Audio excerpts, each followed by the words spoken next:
behind bars for allegedly abusing animals. Neighbors are outraged. We'll hear their reaction. Nursing school was tough, but I pushed through. The end of one chapter and the beginning of another one. Thousands of students across the borderland celebrate one of their greatest achievements yet. And the Senate gives the nod to a long-term spending bill. We have the details. And in Storm Track weather, Dan. We saw some of that rain move in overnight, but will we see more of it through the rest of the day today? I'll explain coming up. It's all the news you need to start your Sunday, December 14th, 2014. ABC 7's Good Morning El Paso weekend starts now. Live, where news comes first. From the Mesilla Valley and Las Cruces to El Paso and the borderland. This is ABC 7's Good Morning El Paso weekend.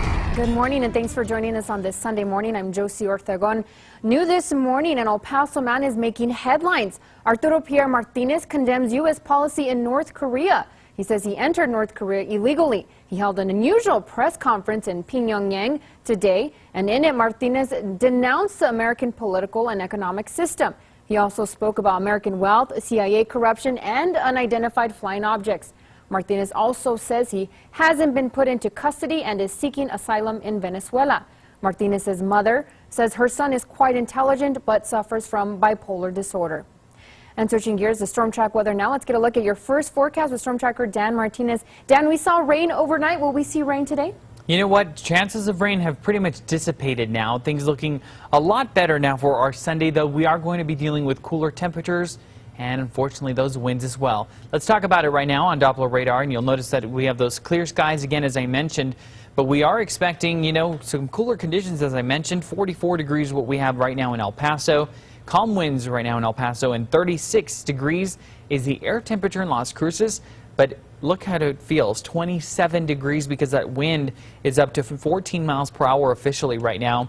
And you'll notice this on our WeatherNet site. The top number is the wind chill factor. The bottom number is the actual wind miles per hour. And you notice there, the War Eagles Air Museum and the Greater El Paso landfill have been fluctuating and have been in the 30s. Everyone else in the 40s, but nonetheless, still some areas watching for those stronger winds, especially on the eastern slopes of the mountains. Expect a windy day today. Temperatures are going to be in the 50s primarily starting at 9 o'clock this morning and lasting through the early part of your evening. What do the next 7 days hold for you? Well, we'll talk about that coming up in just a few minutes. Josie? Okay, thanks, Dan. A man arrested for animal abuse earlier this week is not only spending time in jail, but he's now facing backlash from the community.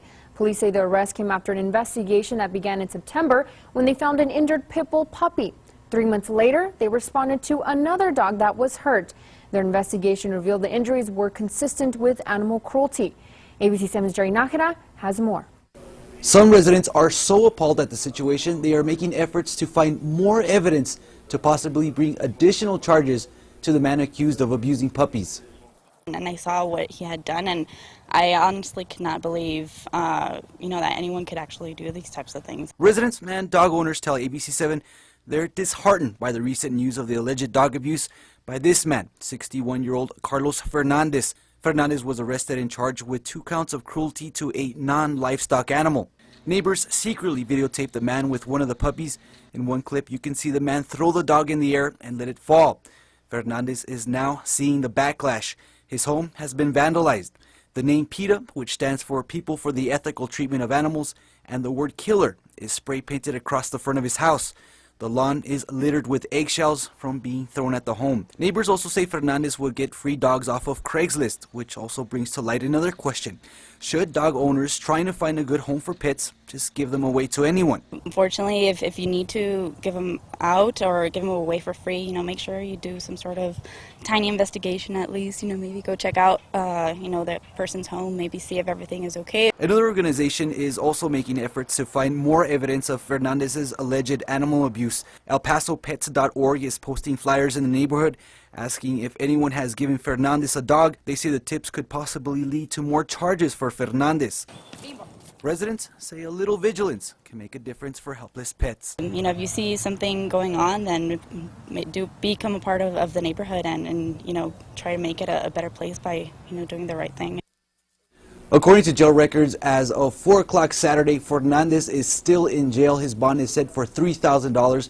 And if you have given a dog to Fernandez, ElPasoPets.org urges anyone to call them.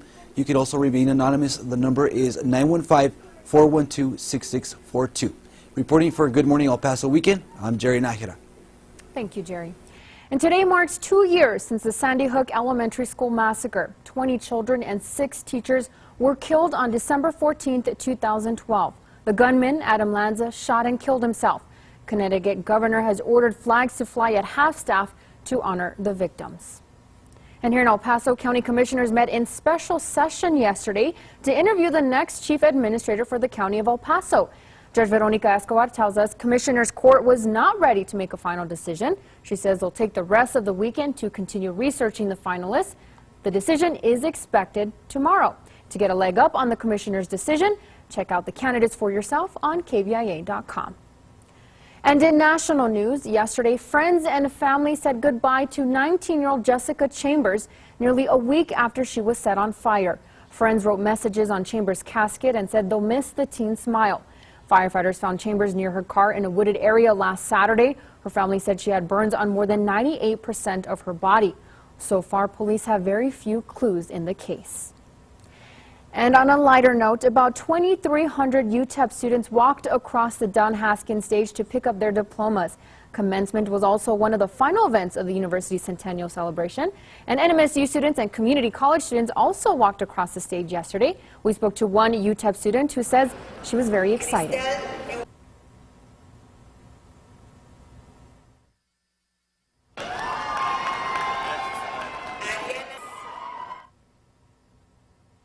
I think it's very surreal. I feel like I still have an exam to study for next Monday, like always, but I do have a really big exam, my NCLEX, so it is exciting to be here.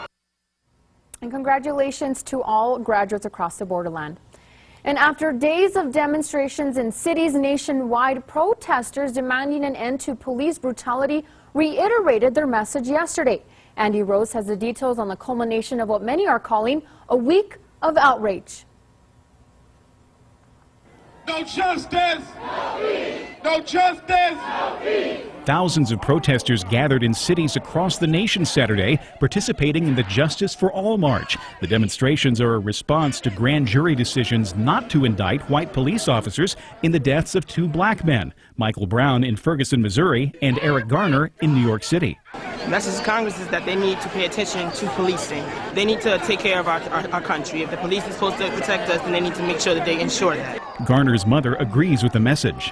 This is just a great moment. This is a history-making moment. That's right, Mom. And you know, we need to stand like this at all times. In Boston, protesters led the march with a banner reading "Shut It Down." And in Washington, the demonstration was filled with familiar messages. I can't breathe, justice for all, Black Lives Matter.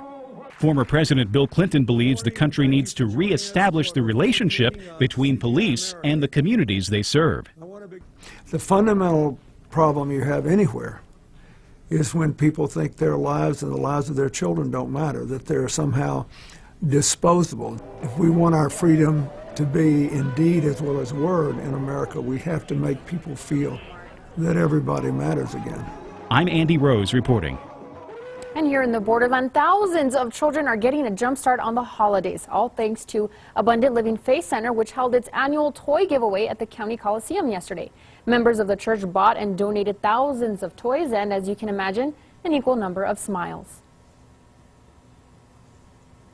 From all over the city. We open it up to anybody that needs toys for Christmas, and they come from all over the city. Pastor Neiman says the church asked its members for an extra offering. That's how they bought thousands of toys. And according to our news partners at El Paso Inc., Digital First Media, the company that owns El Paso Times, may be looking to sell it and other properties. Digital First Media is the second largest newspaper chain in the country, owning more than 70 daily newspapers. They're looking to sell the company, although they're not commenting on the situation. For more details, you can check out the latest edition of El Paso Inc. on stands now.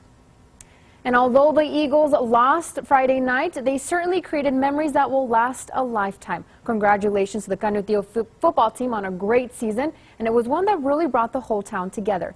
And in case you missed Friday night's game, we'll be showing it again at 1 in the afternoon today. It'll air on our sister station, the El Paso Las Cruces CW. Still ahead on ABC7's Good Morning El Paso weekend, take a look at this, the mess left behind by a powerful storm in California. And a blast from the past. Beautiful wintry weather, and yes, this is El Paso. We'll take a look at that right after the break. Time now is 8:10. Let's take a live look outside at traffic this morning, courtesy of our TxDOT traffic cams, I-10 and Artcraft. Nothing major to report at this time, I-10 and Red Road. Again, if you are headed out and about this Sunday morning, a brunch or church or just anywhere you're going, you're good to go. And in storm track weather, Dan, what can we expect? Well, you know what? We'll see the winds kick on up today, but it's also a cold morning.